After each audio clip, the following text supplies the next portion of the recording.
Hi there, my name's Audrey Deal McEver, and I'm currently serving as the president for the Tennessee Craft Midstate chapter. I know you all are tuned in because you're excited to watch our July virtual maker meetup. In just a few minutes, I'm going to be turning this over to a group of artists who currently have work up at the John P. Holt Brentwood Library. And their work will be there for the month of July, and we really hope you'll go see it in person. But tonight they'll be talking a little bit about their artwork and also giving you a virtual tour, which I know is going to be great. But before that, I have a couple other quick announcements that I want to tell you to keep you in the loop about what our chapter has been up to. The first is that we are currently running a fundraiser. So many of you all are aware that there are a lot of professional artists whose careers have been really impacted by COVID-19.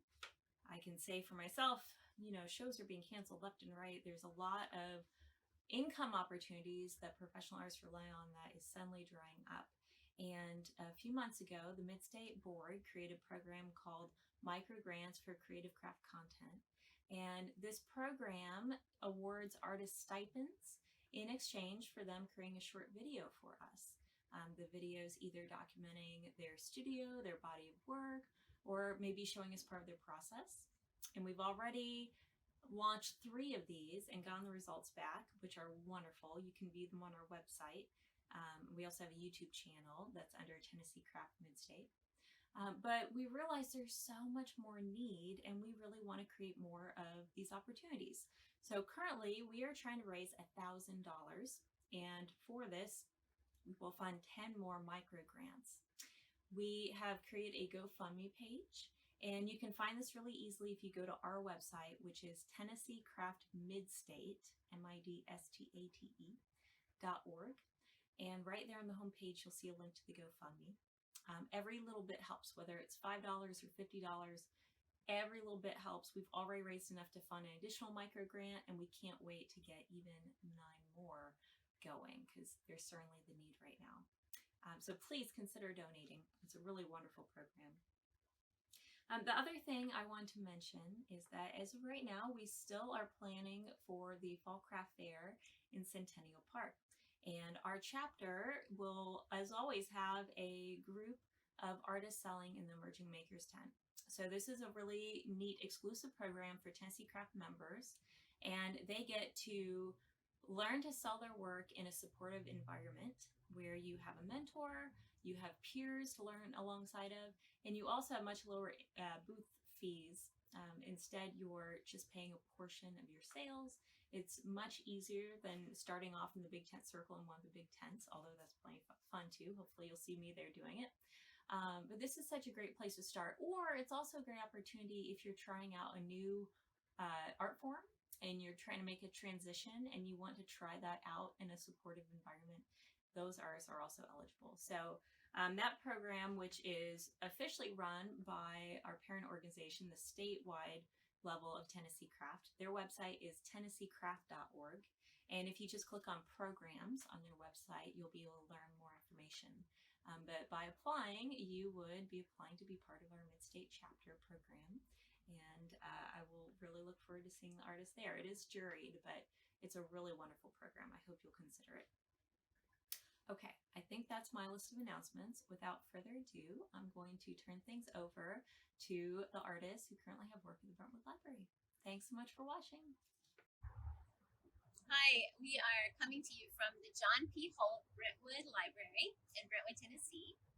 There are 3 of us. We are the Tennessee Midstate Craft members that are showing in the display cases inside. And right now you see 2 of us safely distanced. I'm wide here because I'm holding the camera. And Cathy, the photographer, appropriately has the camera. We are distancing ourselves so we can speak without masks outside freely. So hopefully you can hear us well. And we're just going to introduce ourselves and talk a little bit about the show we have going on inside. First, Ryn, would you like to introduce yourself? Tell us something about the craft you make. So I'm Ryn. I work mostly in ceramic sculpture, so I've got a bunch of strange animals, creatures, mythological beings on display in the cabinet. I really enjoy ceramics and hope you guys enjoy looking at them if you come by the library. And And when did you get started in ceramics? So in college, I took a couple classes, didn't really commit, because you got to get a career when you get out of college. But last year, I saw that the Clay Lady campus was having a weekend workshop with Ann Jacobson, who does lots of figurative sculptures. I was like, okay, that'll be my art thing for the year, and then I'll just, I'll get back to career stuff. But of course, you take one art class, and then you just kind of start doing it all the time on your days off. So the piece I actually made in Nan's class is in the display case. It's the cicada mask, if that makes any sense. Is that the skull-looking thing, or is that the green? The green. It's the green thing with the. That was a. You get the idea. So. And you were telling us a little bit about that, about maybe how you glazed. Yeah. So I have terrible luck with glazes. I do underglazes. I've tried glazes. It's not my thing. So I will fire it to the highest firing point, usually 0.6 for my work, and oil paint, varnish. Sometimes I do a little shoe polish. Sometimes I do acrylics, but oil paint is my go-to because I can really control what I want it to look like and how I want it to come off. Because with glazes, it's kind of like you can fire it 15 times. I personally don't have a kiln, so I kind of cut on time for that. So Is the oil paint you use on canvas? Is that artist oil paint? yeah, it is artist oil paint. So I'm not a painter, so it's just weird that I'm doing that. So There's also paintings inside. I do a couple doodles, yeah. Okay. A couple doodles, I call them. They're lovely. And some of them had mixed media, a little extra element between the glass and the picture itself. Yeah, so I made some little bugs to go in the ladybug picture. So those are just out of cool, funny. Yeah. So, Amy, how about you? When did you start? How did you get started? I started in ceramics or clay working figuratively 29 years ago at Old Dominion University. I was taking a class led by an instructor who teaches plastic surgeons. So she was very strict on our bone structure and everything having a reason. So when you saw the skin, you knew it was below the skin, even though it wasn't truly there since it was all clay. And that has come into my work since then. For instance, there's a dragon teapot in the display case, and when I was building it, I was even thinking about like the vertebrae of the neck as it was holding the spout. So it's been really fun to incorporate that knowledge throughout the years. And of course, 29 years ago starting something, you don't always have the availability of the kiln and the clay and the space to work. So I've had some on and off stops, but in between I've done animation. I have an undergrad in animation, and my graduate degree is illustration because I can't stop drawing or observing or collecting lines of items I see. So all of that kind of comes together in the pieces on display here. Do you have a favorite form of art or creativity? Actually, it probably is my sketchbook. And my sketchbook here, I brought one just to show a little bit. There is a piece here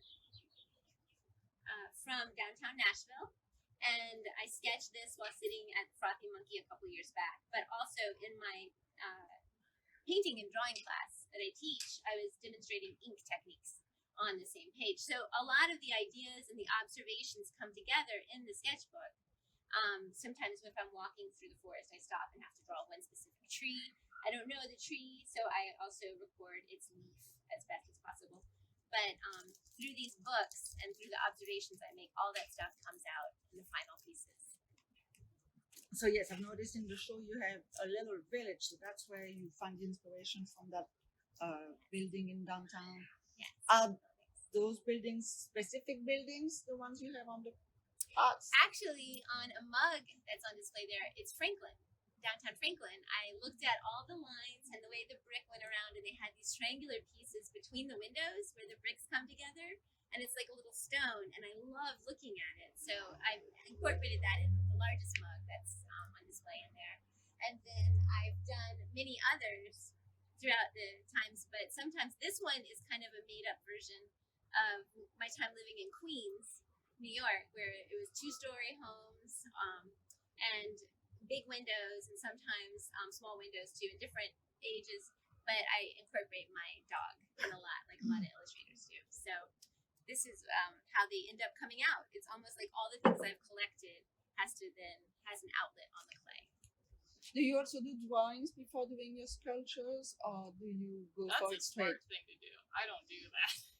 You go straight for it. I just go straight for it. I got a gut impulse. I kind of have a big idea of what it needs to be like, and so I just let the clay kind of push me, and I'll push back, and we'll just see what we can kind of dance out together. So I have drawn out and made exactly what I've drawn before, but it's just more fun to see where the clay takes you sometimes. Because if you're going for a specific line, you're like, that doesn't look supernatural. So you're like, okay, turn the brain off. What are we doing?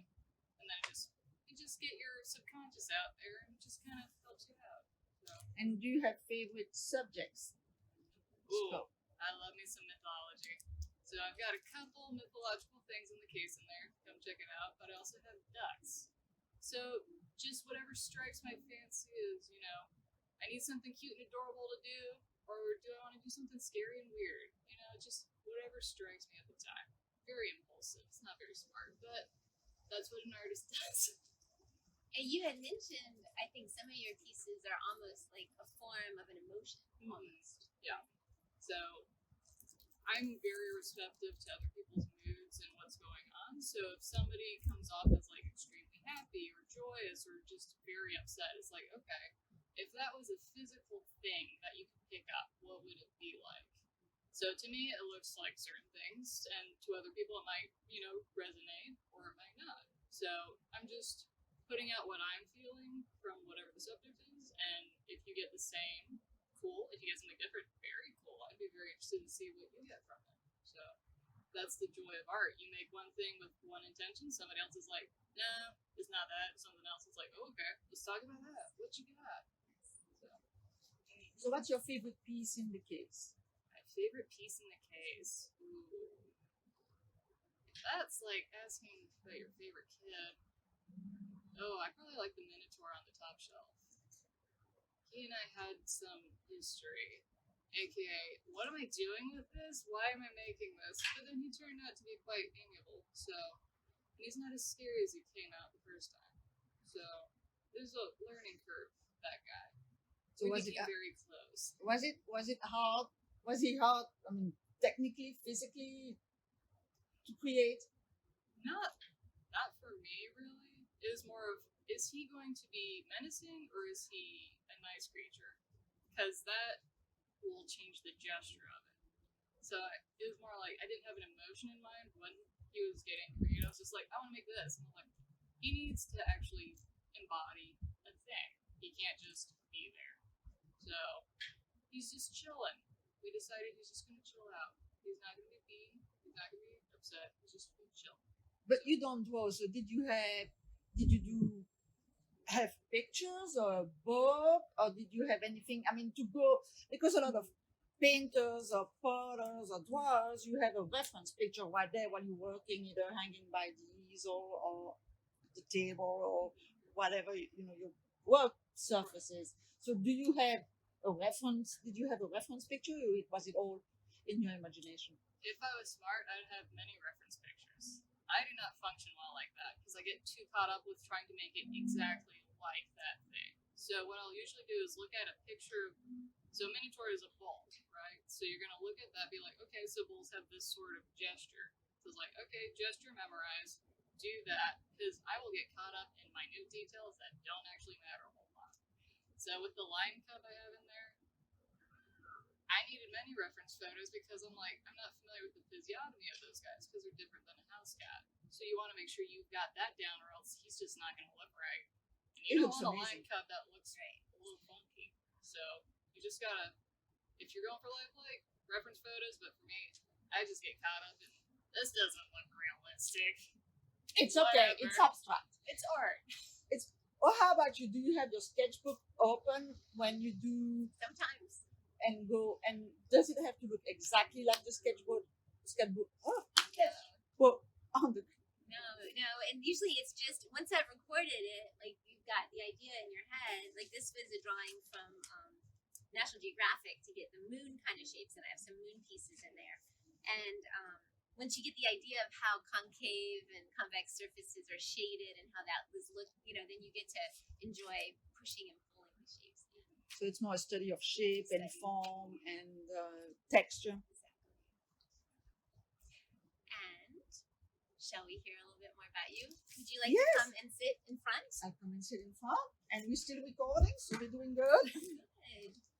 So, hi, my name is Cathy, and I am a photographer. I am originally from Belgium, as you can hear, or you can probably hear I'm not from Tennessee, but most of my pictures are from Tennessee. So I moved here about 3 years ago and started doing photography as an artist in February of last year. And since then, I've made a lot of progress. I had a lot to learn because I only use my iPhone. I don't know how to use a real camera. And at first I thought that because they're iPhone pictures or because I don't use a real camera, I can't be an artist. The only thing I can do is snapshot and candid pictures that I'm posting on Facebook and that people are liking. Oh, this is what we did today, this is where we went.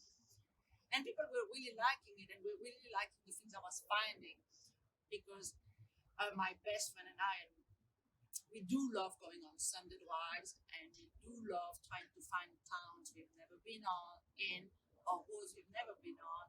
And that's where you find the real deep, interesting Tennessee, I believe. So it's rustic Americana, it's old barns, it's old abandoned vehicles, it's old signs, it's abandoned house, it's a town where there's still very interesting architecture, old buildings that are still standing and that have been built probably way before the 50s when those towns were thriving. So most of my pictures are of what I like to call rust buckets. The older the better, the rustier the better. And mostly here what I have is old cars and old gas pumps. And I also have a beautiful water wheel that's very rare for me to do what I consider more nature or landscape shot, but I do some of those too. And do you have a favorite piece that's on display here? Yes, there's a picture of a school bus. It's an old school bus that is kind of looks like it ran into an old wood fence and hasn't been moved since then. And I was so excited because that's how it started. I love taking pictures of retired commercial vehicles. And that was the first one I found. We were driving to Scottsboro, Alabama, I believe, that day, and little road almost at the state line. And all of a sudden I said, I think I saw a school bus. I think I saw something. There's something big and yellow right behind the stop, pull, turn around. And indeed, it was an old school bus. So there I went, climbed over that fence to be able to get a good shot. I think it's just the coolest piece. And then when you are processing your pieces, you use your iPhone. You use it very skillfully. Do you take probably many pictures, many more than you need, and then edit them when you get home? And then how do you print them out? Do you have a system? Yes. Well, I don't print all of my pictures because in about 18 months, I already have about 600 pictures in my portfolio. That's a lot to print. But the ones that I print when I do a show or if a customer buys a print, I do them at home. I have my own Giclée printer in my kitchen, and I do my own mating and printing. So I have one of those semi-pro that allows me to go up to 17 inches wide. So most of my prints are 8 by 10 or 16 by 20 because those are the popular size. But I also like to use, and if you come and see the show, you will see that the paper I use has a lot of texture and a metallic finish. I like to buy fine art paper. So you're not just getting a picture printed on photo paper like you would get at CVS or any other lab. I do take a lot of time to think about the texture. That rust texture that I love so much is really reflected in the texture of the paper too. And it is really interesting how the paper really accentuate and enhance that worse and that metallic look. Do you have any, have you ever run across, as you are climbing fences, any groups of animals or insects or poison ivy? Just curious, since you're out there in the wild, we're working in controlled places, in studios, wind kilns, and such. I try not to think about that. I've seen a couple of snakes, so don't remind me that they are snakes. I do wear hiking boots, and I try to wear long pants. So yes, I do have mosquito bites and chicken bites, and then, but I try not to think about other dangerous creatures because I'm terrified of snakes. But so far so good, and I haven't been shot at either by trespassing or climbing over fence. I know eventually maybe somebody's going to come out and ask, what the hell am I doing? Actually, it happened recently, but the car was parked on the street, and I was taking a picture of it, and I kept hearing somebody go, and I couldn't hear.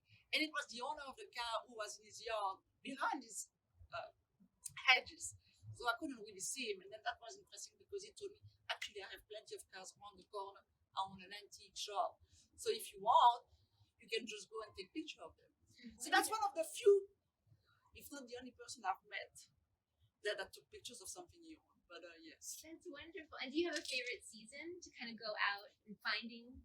I would say probably spring and fall because it's not as hot and not too cold.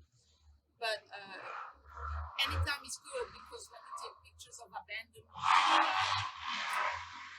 vehicles or abandoned things, you can't really say, oh, this is cool, I'll come back when the weather is nice. So I have taken pictures in the rain. I mean, soaking wet, and I'm like, I gotta take the shot because I don't know if I'll even remember what road this is.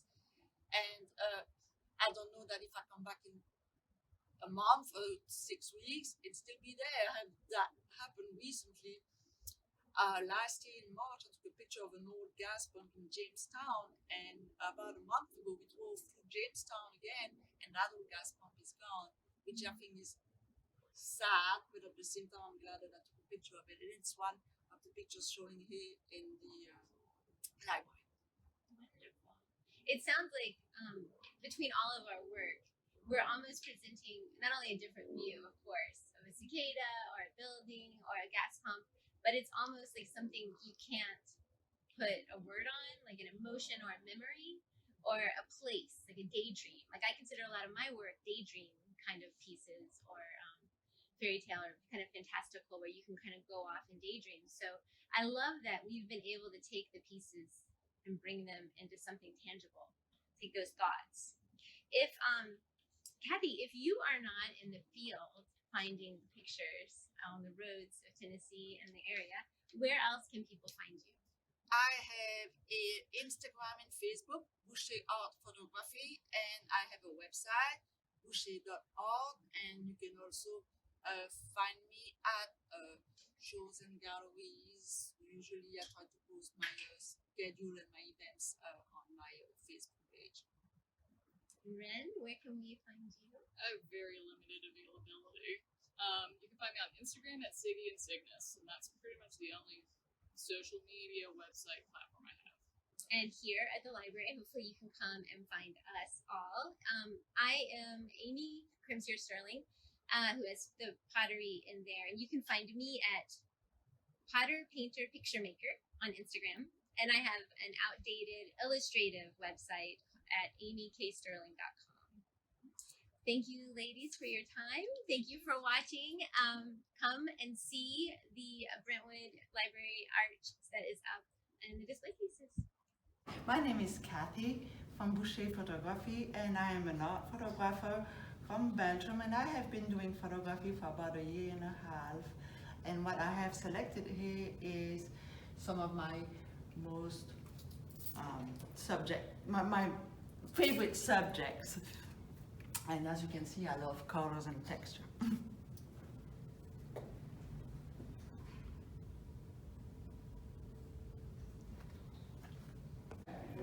Hello, my name is Ryn, and I make these very strange things. I enjoy lots of mythological things, lots of natural wonders of the world, so I hope to bring a little strange obscurity to your day and make you smile. So thank you so much.